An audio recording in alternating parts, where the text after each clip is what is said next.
Welcome back to the SMME sales and marketing course. And we are now on chapter 2. Who is my customer? Who has my money?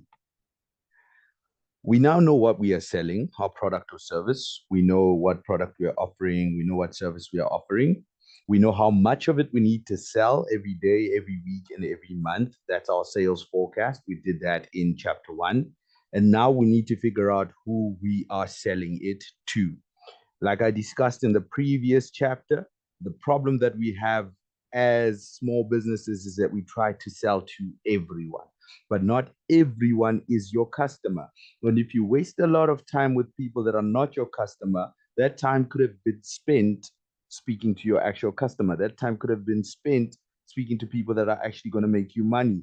And the more time you waste with those people, it does nothing for you because you don't gain anything. So you need to figure out who you are selling to.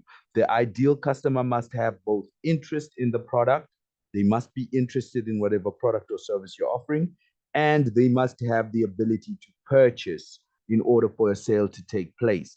If they're interested in your product or service, or they and yet they don't have the money to purchase it, they are still not your ideal customer.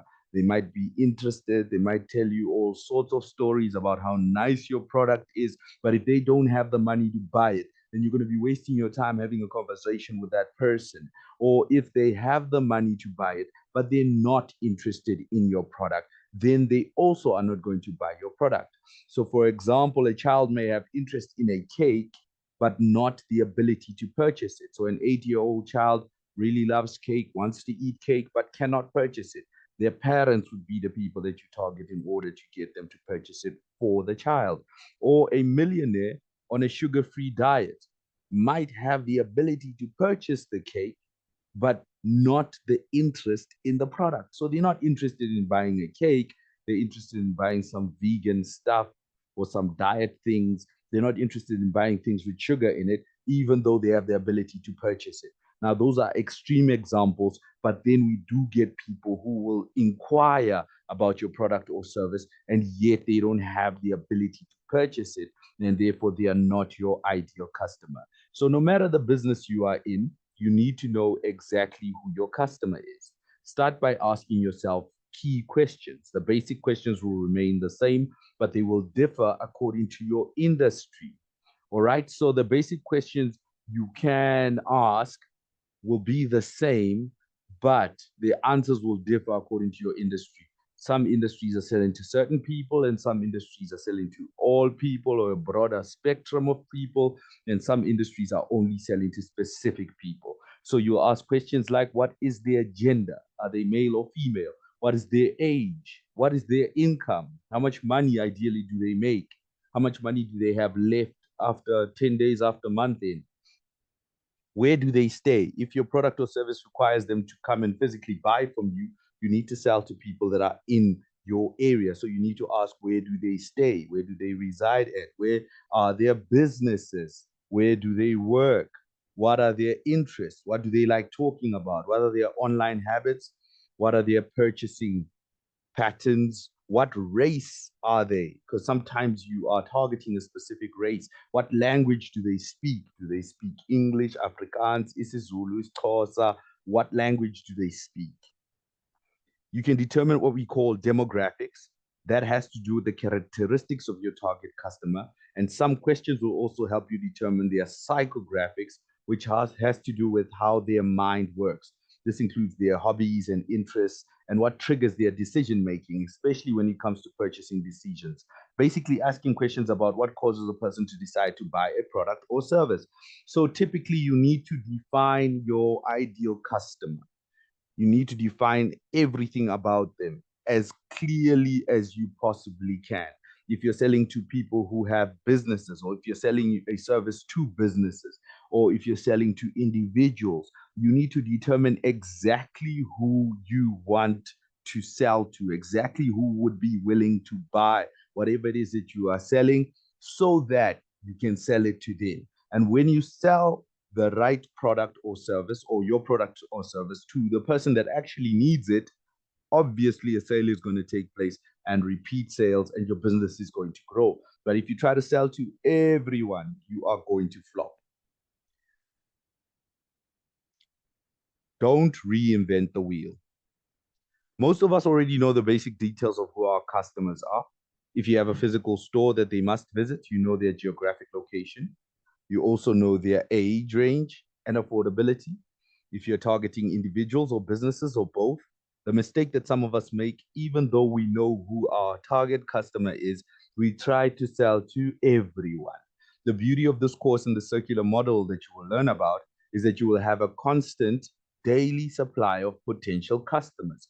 So you can say no to the people who are not your ideal customer. That is a big thing. Most small businesses don't have the luxury to say no to a customer, to say no to someone who is going to buy their product or service, but they're going to buy very little, or they're going to spend very little money with them, and yet they're going to make them work like a slave. You're going to be doing so much, and yet the money that they are bringing you is so little, and it's not sustainable, it's not worth it. So this gives you the freedom when you know you have other customers. Not to say that you should treat customers as if they are nothing because you have so many others. No, you need to give each customer as best customer service as you can. However, you need to be interacting with customers who are your ideal customer, so that you can be able to say no to the customers who you know that these people are just going to give you such a lot of work to do and yet not bring much value to you. So it doesn't bring value to your business, and you don't bring much value to them either. So you'll be able to focus on those that really, really, really need to buy your product or service. The easiest way to find out who your exact customer is to go on to Facebook or Instagram and check out your competitors that are doing well and that are advertising. And then take notes and find out who are the people that are buying from them. What are their demographics and psychographics? This will give you a very clear picture of your ideal customer. So you already know, or you've already answered those questions about their age, their gender, their race, their language, and so forth. However, if you go to your competitor sites and you see the people that are interacting with their Facebook, the people who are leaving comments, the people who are liking, the people who are busy sharing their stuff, the people who are actually buying from them, then you'll be able to get a clearer picture of the actual details of your ideal customer. So this is an easy loophole that you can use to find out who your customer is. All right, the practical exercise. Now, this needs a pen and a paper. Step one in defining your customer is to start with the basics. Ask questions about their age, gender, race, income, financial status, location, and interest. These details will give you a clear picture of who you're targeting. So you're going to write down, my ideal customer is above the age of 18. They are females because I'm selling handbags. And their race, it's all races. Their income, they must at least have a job. Their financial status, they don't need to be wealthy, just as long as they have some funds. Their location, they must reside in Pretoria, they must reside in Eastern Cape, they must reside in Ematresibeni because I am located there and I'm selling physical handbags. And they're interested in fashion or whatever. So you're going to write this down for your business. And even if the answers are broad and they include all sorts of people, you're going to write down as many of these things as possible. And then the second step is to study your competition on platforms like Facebook and Instagram and look at the type of people that are interacting with their brands. So those who are liking, those who are commenting, those who are leaving reviews and sharing their posts, and then see these people, stalk these people a little bit, maybe 5, maybe 10 of these profiles. You just spend a few minutes going through these profiles and finding out what kind of things they like, finding out what kind of things they're into, finding out where they live, and answering your questions from step one using actual people. Then step 3 is to figure out the best way to communicate with this audience. Are they primarily active on Facebook, or do they also spend time on Instagram? Should you use formal language, or would a more casual tone resonate better with them? And you tailor your approach to ensure that your message reaches and connects with the right people. So if you're talking slang to people who are very formal, you are not going to reach them. They're not going to buy from you because they don't understand you. They don't connect with your message. So this is very simple, very basic, but we oftentimes don't do this. We just try to sell to everyone, and therefore we waste our time with people who are also wasting our time. And the beauty of digital marketing is that you can target exactly the right people who live in the place that you are targeting and are interested in your product. You can select the exact parameters of the people who you want to target. So that's what we're going to do. We're going to get to selecting the exact parameters of the people, and we'll get our ideal customers so that at all times we are only selling to the people who have your money. You're not selling to people who don't have your money. You need to ask yourself, who has my money? Grant Cardone says that. Who has my money? Who is the person that's actually going to buy from me?